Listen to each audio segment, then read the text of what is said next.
स्वागत दोस्तों आपका चैनल के सामने मोतियों में चलेंगे। सबसे पहले सबसे बड़ी अपडेट आपको बताएंगे दोस्तों, दो राज्यों के अंदर कांग्रेस पार्टी ने राज्यसभा के चुनाव के मद्देनजर अपने विधायकों को अलग अलग होटल में शिफ्ट करना शुरू कर दिया है। दोस्तों बताएंगे कहां पर किस तरीके से फंस रहा था पूरा मामला और राज्यसभा के चुनाव को लेकर कितने आंकड़े के साथ में कांग्रेस पार्टी लड़ रही है। दो सीटों पर जबरदस्त मुकाबला बताएंगे, कहां पर विधायकों को दूसरी जगह शिफ्ट किया गया है। दोस्तों इसी के साथ में चलेंगे एक और बड़ी अपडेट की तरफ, जहां पर भाजपा के चंदे पर पहली बार बोले हैं राहुल गांधी। दोस्तों बताएंगे कैसे कांग्रेस पार्टी के लोगों को संबोधित करते हुए काशीराम जी के जयंती के मौके पर क्या क्या बड़ी बातें राहुल गांधी ने कही है, और एक एक करके चलेंगे आज की सारी बड़ी अपडेट। तो दोस्तों लेकिन उससे पहले अगर आप भी मानते हैं कि बदलाव का टाइम आ चुका है, देश के अंदर परिवर्तन होना चाहिए, तो इस वीडियो को लाइक करके लाल बटन दबाकर चैनल को सब्सक्राइब करके बेल आइकन दबाकर कमेंट बॉक्स अपनी राय जरूर लिखकर बताकर चलते हैं। सबसे पहले सबसे बड़ी ब्रेकिंग न्यूज अपडेट की तरफ दोस्तों, जहां पर राज्यसभा के चुनाव को लेकर कांग्रेस पार्टी ने दो राज्यों के अंदर दो तगड़े बड़े फैसले लिए हैं। अपडेट यह है कि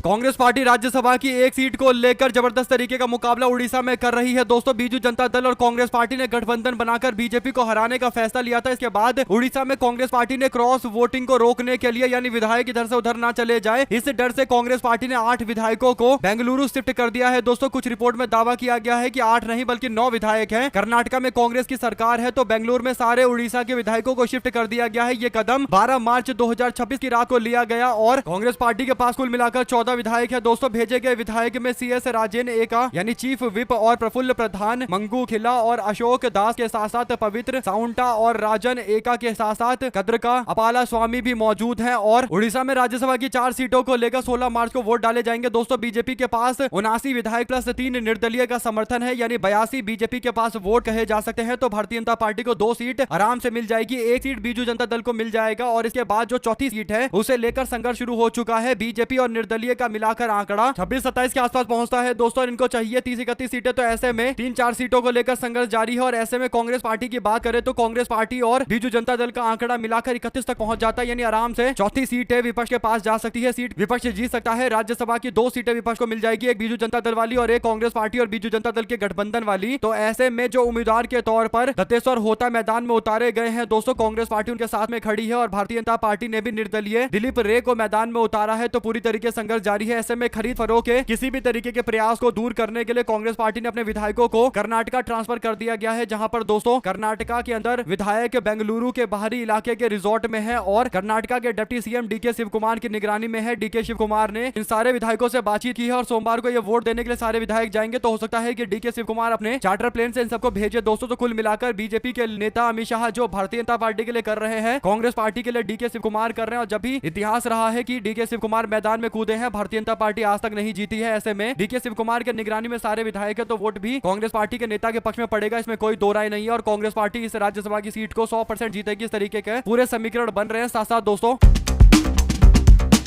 एक और कांग्रेस पार्टी की सरकार को एक्टिव कर दिया गया है। दोस्तों अपडेट यह है कि हरियाणा के अंदर 2 राज्यसभा की सीटों पर चुनाव 16 मार्च को होने वाले 31 वोटों की जरूरत है और जो तीसरा उम्मीदवार है वो सतीश नादल, उसके मैदान में कूदने के बाद से चुनाव काफी इंटरेस्टिंग हो गया है। दोस्तों ऐसे में भारतीय जनता पार्टी का बैकिंग प्राप्त करके 17 बीजेपी के नेता का समर्थन इसको मिल रहा है। दोस्तों ऐसे में कांग्रेस पार्टी के पास 37 विधायक है और कांग्रेस को 31 विधायक चाहिए अपना राज्यसभा का उम्मीदवार जितवाने के लिए। ऐसे में दोस्तों कांग्रेस पार्टी के नेता राहुल गांधी के कहने पर यहाँ से दलित समाज के वरिष्ठ नेता करमवीर बौद्ध को मैदान में उतारा गया है, लेकिन दलित समाज के एक व्यक्ति जो राज्यसभा का सांसद बनने की कगार पर पहुंच चुके हैं और कांग्रेस पार्टी के पास बहुमत के आंकड़े से भी ज्यादा सीटें हैं। दोस्तों इसके बावजूद बीजेपी वाले नहीं चाहते हैं कि दलित समाज से करमवीर बौद्ध जैसे एक जुझारू कार्यकर्ता आगे जाए और सांसद बने, और भारतीय जनता पार्टी वालों ने अपनी दलित समाज के प्रति दूषित मानसिकता को दिखा दिया है। यही बड़ा कारण है कि भारतीय जनता पार्टी ने तीसरा उम्मीदवार उतार दिया है दोस्तों। और कांग्रेस पार्टी के पास बहुमत होने के बावजूद कांग्रेस पार्टी को सारे समीकरण सेट करने पड़ रहे हैं ताकि करमवीर बौद्ध चुनाव जीत कर जाए। ऐसे में कांग्रेस पार्टी वर्तमान स्थिति में 37 विधायकों के साथ में आराम से अपना उम्मीदवार जिता देगी, लेकिन कांग्रेस पार्टी किसी भी तरीके से कोई खतरा मोल नहीं लेना चाहती है। इसके बाद जो अपडेट आ रही है दोस्तों वो ये कि सारे विधायकों को हिमाचल प्रदेश ट्रांसफर कर दिया गया है, हिमाचल प्रदेश में रखा गया है। भूपेंद्र सिंह हुड्डा के नेतृत्व में पार्टी एकजुट रहने का दावा कर रही है, लेकिन अब तीसरे उम्मीदवार के मैदान में उतरने के बाद कांग्रेस ने फैसला लिया है कि वो कोई भी हल्का सा भी खतरा मोल नहीं लेना चाहती और इसीलिए चंडीगढ़ से सबको हिमाचल प्रदेश ट्रांसफर कर दिया गया है, जहां पर कांग्रेस पार्टी के मंत्री और उनके सरकार के निगरानी में सारे विधायक रहने वाले हैं। तो भारतीय जनता पार्टी का एक और प्रयास हरियाणा में फेल होता हुआ नजर आएगा। अमित शाह के करीबी और हर्ष संघवी जो अमित शाह के करीबी है दोस्तों, गृह मंत्री हैं गुजरात के, उनको जिम्मेदारी दी गई थी हरियाणा के अंदर भारतीय जनता पार्टी का इक्वेशन बनाने के लिए, यानी बीजेपी के दूसरे उम्मीदवार को जिताने के लिए और कांग्रेस पार्टी से राज्यसभा की सीट जीतने के लिए। लेकिन अभी तक की जो स्थिति है उसमें हर सांघवी बुरी तरीके से कांग्रेस के नेताओं के सामने हारते हुए दिखाई दे रहे हैं। जो भी अपडेट इससे जुड़ी आगे आती रहेगी आप तक लगातार पहुंचाते रहेंगे। चलते हैं एक और बड़ी खबर की तरफ दोस्तों, जिसमें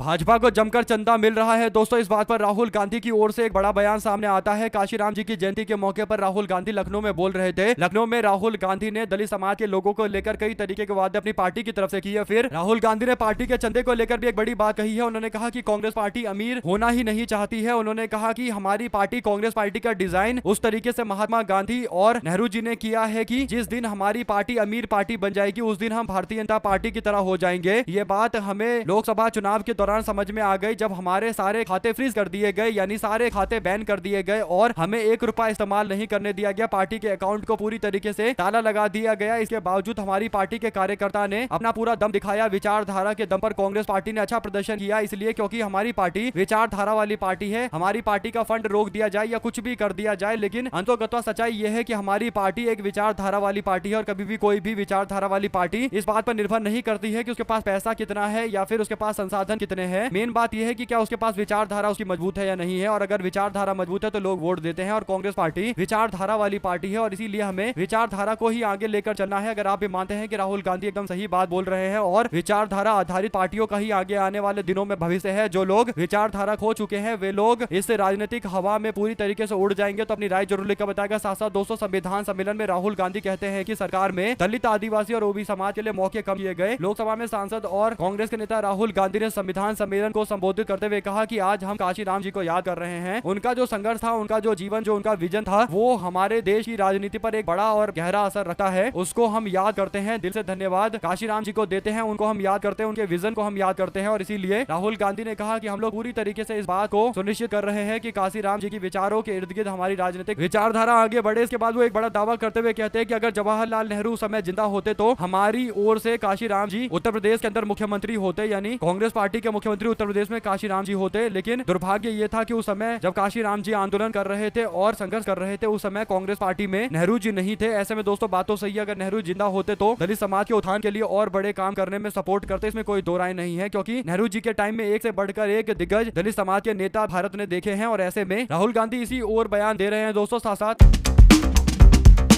केसी वेणुगोपाल एक बड़ा बयान देते हुए कहते हैं कि एलपीजी क्राइसिस को लेकर जो देश भर के अंदर माहौल है, हम इसे लेकर अपनी चिंता जता रहे हैं और हम लोग प्रदर्शन कर रहे हैं और हम पूरी तरीके से आपदा को लेकर बीजेपी सरकार को जगाना चाहते हैं कि देश भर के अंदर एलपीजी यानी गैस की समस्याएं लगातार बढ़ती जा रही है। लोगों के पास खाने वाला गैस उपलब्ध नहीं है और इसीलिए खाना बनाने के लिए गैस उपलब्ध नहीं है, जिस कारण से लोग परेशान हो रहे हैं। और भाजपा सरकार के पास ऐसी नीति नहीं है जिससे एलपीजी का सिलेंडर लोगों तक आसानी से उपलब्ध हो जाए। ऐसे में दोस्तों एलपीजी के सिलेंडर के क्राइसिस के मामले को लेकर कांग्रेस पार्टी और साथ में इंडिया गठबंधन ने संसद भवन के बाहर भी जोरदार तरीके का प्रदर्शन किया है। आप लोग इस पर क्या राय देना चाहते हैं लिखकर जरूर बताएगा। साथ साथ चलते हैं एक और बड़ी खबर की तरफ दोस्तों, जिसमें राज्यसभा चुनाव में मतदान से पहले खेला होने के डर से कांग्रेस पार्टी हरियाणा के अपने सभी विधायकों को हिमाचल प्रदेश के ठंडी वादियों में लग्जरी रिजॉर्ट में भेज रही है। ये दावा पत्रकार कर रहे हैं। तो ऐसे और भी कई तरीके के दावे सामने आ रहे हैं। दोस्तों आपकी क्या राय है? क्या एलपीजी की जो समस्या हुई है, जो प्रॉब्लम पूरे देश भर के अंदर देखने को मिल रही है, क्राइसिस देखने को मिल रहा है, आपदा देखने को मिल रहा है, उस पर बीजेपी सरकार का ये कहना कि किसी भी तरीके से कोई दिक्कत नहीं है। आप लोगों का खुद का क्या अनुभव है दोस्तों? कमेंट बॉक्स में लिखकर जरूर बताएगा। क्या आप लोगों में से कोई गैस सिलेंडर लेने के लिए गया था? अगर हाँ गया था तो फिर क्या आपको गैस सिलेंडर मिला या नहीं मिला? जो भी आपको लगता है दोस्तों लिखकर जरूर बताएगा और ज्यादा से ज्यादा वीडियो को शेयर कीजिएगा ताकि पूरी अपडेट आप लोग तक लगातार आगे भी इसी तरीके से पहुंचती रहे। हमारे साथ लगातार जुड़े रहने के लिए आप सभी दोस्तों, भाइयों, बहनों, मित्रों का बहुत बहुत धन्यवाद। आप लोग देख रहे थे आपका अपना चैनल जय हिंद जय भारत। ज्यादा से ज्यादा वीडियो को शेयर कीजिएगा दोस्तों। बहुत बहुत धन्यवाद दोस्तों, भाइयों, बहनों, मित्रों का जय हिंद जय भारत।